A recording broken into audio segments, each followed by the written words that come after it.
Sur Comics Place, il y a une émission qui s'appelle Un jour, un comics. Ouais, ok. Pendant l'été, Gordon et Murdoch, ils ont lancé tout un concept basé sur 30 jours, 30 comics. Ouais, ok, ouais. Alors aujourd'hui, le YouTube Comics Game est en sueur, avec un nouveau concept que je lance.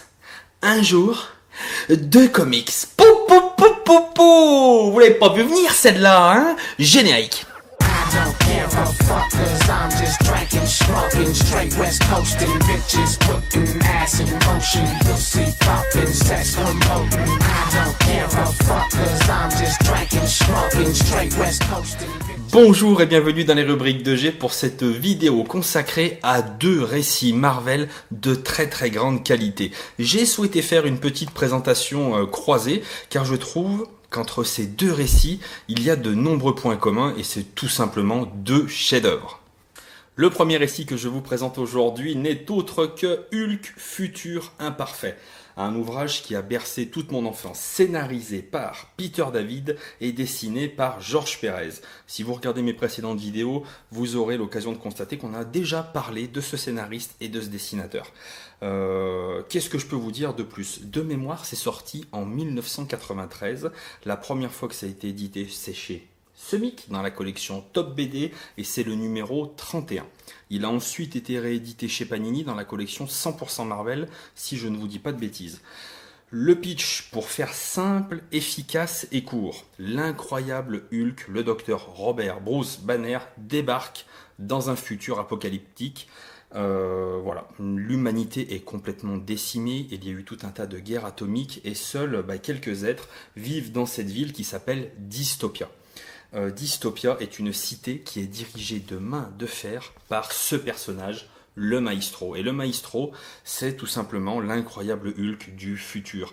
Un incroyable Hulk rendu complètement fou par les radiations, surpuissant, extrêmement sûr de lui, et ouais, véritablement fou allié. Et évidemment, la rencontre de ces 2 Hulk, ni plus ni moins, va être littéralement explosive. La mission de Banner, faire tomber le Maestro.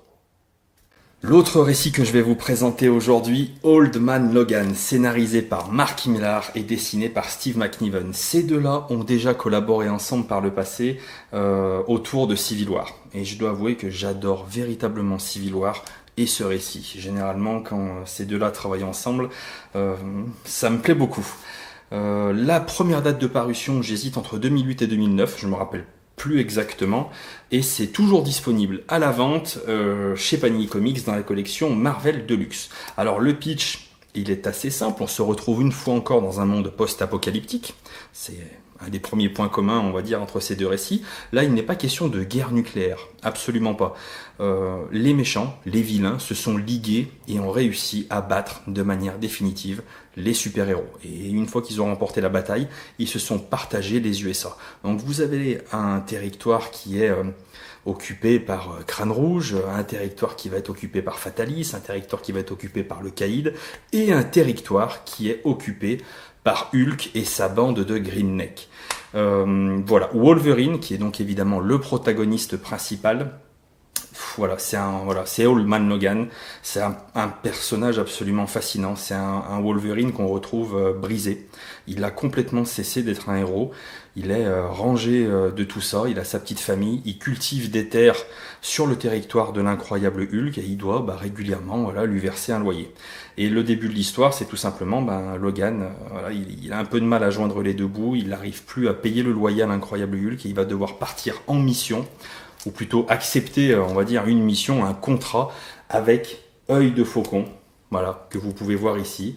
Et donc ça va les amener à faire une espèce de road trip à travers tous les États-Unis pour aller livrer quelque chose à l'autre bout du pays, moyennant effectivement monnaie pour pouvoir payer l'incroyable Hulk. Et on va suivre Logan et Œil de Faucon dans cette espèce de road trip. On va traverser tous les États qui sont dirigés par ces grands méchants et on va découvrir petit à petit ce monde, pourquoi Wolverine a rangé ses griffes, etc., etc. C'est un récit fascinant.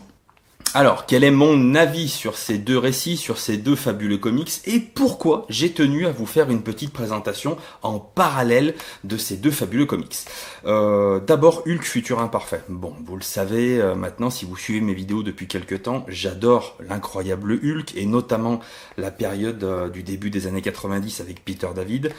Et ce bouquin est absolument merveilleux. Déjà parce que on voit un personnage comme le Maestro qui réussit à ne pas être simplement une représentation possible du futur de Hulk, mais à être quasiment un personnage à part entière. Il est terriblement charismatique, terriblement puissant, véritablement diabolique. Enfin voilà, tous les adjectifs peuvent lui être attribués. Voilà, le Maestro, c'est un personnage qui est dantesque, qui réussit encore à l'heure actuelle à être utilisé de temps en temps, et c'est vraiment un méchant que moi je trouve absolument génial quoi. Le fait que ce soit un futur potentiel de l'incroyable Hulk, un futur donc véritablement dramatique, moi ça m'a complètement emmené dans ce récit. Pour être tout à fait honnête avec vous, je dirais qu'en termes de scénario, bon, c'est les années 90, il est très bon le scénario, mais je le pense, j'aurais tendance à le juger, si le terme juger est convenable, un cran en dessous de Old Man Logan. Pas parce que Hulk Futur Imparfait, est pas bon, mais parce que Old Man Logan est véritablement, génial, ça casse la baraque ce bouquin. Mais en termes de scénario, c'est quand même relativement intéressant, et ça ouvre des pistes qui m'ont véritablement plu, notamment sur l'incroyable Hulk. On a l'habitude de voir un incroyable Hulk qui domine les situations, qui domine ses adversaires, notamment par sa puissance colossale. Et là, on est sur une période où c'est vraiment le docteur Bruce Banner, donc qui est aux commandes, grosso modo, du corps de l'incroyable Hulk, et il a face à lui un adversaire, le Maestro, qui est véritablement excessivement puissant, beaucoup plus puissant que lui, avec beaucoup plus d'expérience, et la force brute ne sera pas forcément suffisante. Il va devoir user peut-être d'autres stratagèmes pour pouvoir parvenir à vaincre le Maestro. Ce bouquin n'est malheureusement pas réédité depuis des années, vous aurez peut-être quelques difficultés à vous le procurer, mais j'ai fait quelques petites recherches entre Le Bon Coin, eBay, ce genre de choses, on arrive encore à pouvoir le retrouver, et vraiment je vous incite à découvrir ce fabuleux récit. J'espère qu'un jour Panini aura la bonne idée de le rééditer dans une édition type Deluxe, on croise les doigts. Mais d'ici là, essayez de vous le procurer vraiment, c'est vraiment un récit en or. Old Man Logan, ce récit est très connu, et je dirais que Mark Millar et McNiven réalisent sur ce comics pour une performance de tout premier ordre. C'est un véritable chef-d'œuvre, et je le dirai certainement très rarement dans mes vidéos parce que j'aime pas bien faire ce genre de jugement de valeur, mais je dirais que c'est un indispensable. C'est un comics absolument à découvrir.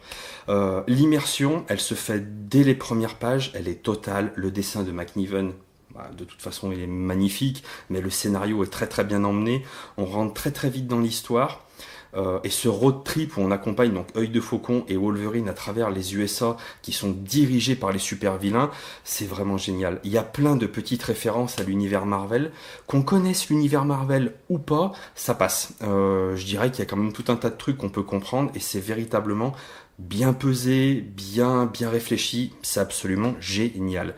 Le scénario d'un bout à l'autre, il est haletant, il est génial, enfin voilà, vous pouvez vraiment y aller sans aucun souci. Moi je dirais, ce que j'ai apprécié tout particulièrement dans Old Man Logan, ça tient à Wolverine. On retrouve un Logan brisé, que les épreuves, les combats avec les super vilains ont littéralement brisé. C'est plus un super héros, c'est simplement un homme qui en a fini avec tout ça. Sur chaque case, chaque dessin, on a l'impression de sentir tous les malheurs du monde s'abattre un petit peu sur Logan. Moi j'ai trouvé ça tranche énormément en fait avec ce qu'on a l'habitude de voir de Wolverine, un personnage haut en couleur qui sort les griffes, qui rentre dans le tas. Là non, il veut plus sortir les griffes, il veut être agriculteur, fermier. Enfin voilà, on sent l'homme brisé à chaque page, et c'est vraiment ça que j'ai trouvé le plus intéressant. Et plus on tourne les pages, et plus on a envie d'espérer, de se dire, il va revenir, il va ressortir les griffes, il va renfiler le costume, ce monde a besoin d'un héros. C'est un récit, je vais pas forcément le dire sur chacune de mes vidéos, mais je dirais que c'est un indispensable, c'est un comics absolument génial. Alors j'ai voulu vous faire une petite présentation de ces deux comics en parallèle pour deux raisons. La première, c'est que j'ai pas pu m'empêcher de voir des similitudes en fait dans ces deux récits. On est sur deux mondes post-apocalyptiques. Dans les deux cas, la communauté super-héroïque est soit totalement décimée, soit partiellement. Dans les deux cas, on voit l'incroyable Hulk, un Hulk voilà, futuriste qui a complètement pété un plomb, même si le personnage de Hulk dans le Man Logan est très différent du Maestro, la finalité est la même. Dans les deux cas, Hulk a complètement tourné de la casaque. Dans les deux récits, Wolverine va tenir un rôle. Dans le Man Logan, évidemment, il tient un rôle, c'est lui le héros, mais d'une certaine manière, les lecteurs de Futur Imparfait verront peut-être de quoi je veux parler. D'une certaine manière, dans Futur Imparfait, Wolverine joue un rôle à un moment donné. Je vais pas aller plus loin, voilà. Ça c'est la première raison. J'ai trouvé qu'il y avait des similitudes. Ce sont des voilà. J'ai pas pu m'empêcher de voir des points communs entre ces deux récits. Et à un moment donné, je dirais que la deuxième chose qui m'a véritablement décidé à vous faire une vidéo en parallèle, c'est la planche de McNiven de Crâne Rouge dans sa salle des trophées, où on voit le bras de la chose, le masque de Spider-Man, voilà. Et j'ai pas pu m'empêcher de penser au travail de George Pérez sur Futur Imparfait lorsqu'il dépeint Rick Jones, un Rick Jones très très vieux, dans sa salle des reliques, où on voit le marteau de Thor, les tentacules de Octopus, enfin voilà, des morceaux de la chose, toutes les petites fioles avec les cendres de l'abomination, de Betty, enfin voilà. Cette planche-là, pour en avoir souvent parlé avec des fans de comics, elle est véritablement géniale, elle est bourrée de détails, c'est vraiment du grand dessin, et on est toute une génération de fans de comics de plus de 30 ans qui se sont mais littéralement arraché les yeux sur cette planche pour trouver tous les petits détails. Et même en relisant ce comics pour les besoins de cette vidéo, si c'est besoin, c'est un bien grand mot, c'était un pur plaisir de le relire encore une fois, on arrive à trouver encore des détails, soit qu'on avait oublié, et on se surprend encore à farfouiller dans cette planche-là. Cette planche, elle est mythique de George Pérez, et j'ai pas pu m'empêcher de voir un hommage dans Old Man Logan à cette planche-là. Et c'est véritablement ce point de détail qui m'a donné envie de vous faire une vidéo et de vous en parler. L'autre raison, c'est que Old Man Logan, c'est un récit qui est très très connu, qui est encore actuellement disponible, on peut encore l'acheter, vous pouvez vous le procurer, je vous invite à le faire, c'est un récit absolument génial. Mais Hulk Futur Imparfait aussi, c'est un comics absolument merveilleux, avec un personnage du Maestro absolument génial. Malheureusement, il n'est plus réédité depuis des années. Donc, en farfouillant un peu, comme je vous l'ai dit tout à l'heure, vous pourrez peut-être le retrouver, mais ça me paraît important de laisser une petite trace et de mettre un petit peu au premier plan des comics comme Futur Imparfait, qui sont absolument merveilleux et qui ont marqué mon enfance, mais pas simplement la mienne, l'enfance de beaucoup de fans de comics à travers le monde et aussi en France. Voilà. C'est la fin de cette vidéo. Je vous invite véritablement à découvrir ces deux comics qui sont absolument merveilleux pour des raisons des fois similaires, des fois pour des raisons totalement différentes, mais ce sont deux chefs-d'œuvre et je vous invite véritablement à les voir. Voilà, c'est la fin de cette vidéo. Je me rends compte, je crois qu'elle va être un petit peu longue cette vidéo et pourtant j'ai encore pas mal de trucs à vous dire. Je voulais vous remercier tous parce que j'ai dépassé les 100 abonnés il y a quelques jours. Et en quelques semaines d'existence, c'est un véritable plaisir. Merci beaucoup. Je voulais remercier les copains de lescomics.fr de m'avoir invité à participer au top des comics. On peut pas dire que ma prestation fera date, mais vraiment... c'était un plaisir, un honneur, un privilège d'accompagner ces gens merveilleux sur une de ces vidéos. Il y a encore quelques mois, quelques années, j'étais simplement un spectateur derrière mon écran d'ordinateur à regarder leurs vidéos, à trouver génial ce qu'ils faisaient. Et je me suis, du coup, en lançant cette chaîne, ça m'a donné l'opportunité d'aller faire une vidéo avec eux. Et j'ai trouvé ça, c'était un petit moment merveilleux personnellement. C'était absolument génial, un véritable bonheur. Je voulais remercier tout particulièrement la Caverne du French Geek, qui est mon poteau, qui a ouvert sa chaîne YouTube il y a quelques temps. Et c'est lui qui m'a fait mon nouveau générique. Donc, vous avez vu ? C'est de la grande qualité, hein, on peut le dire quand même, il fait un boulot exceptionnel.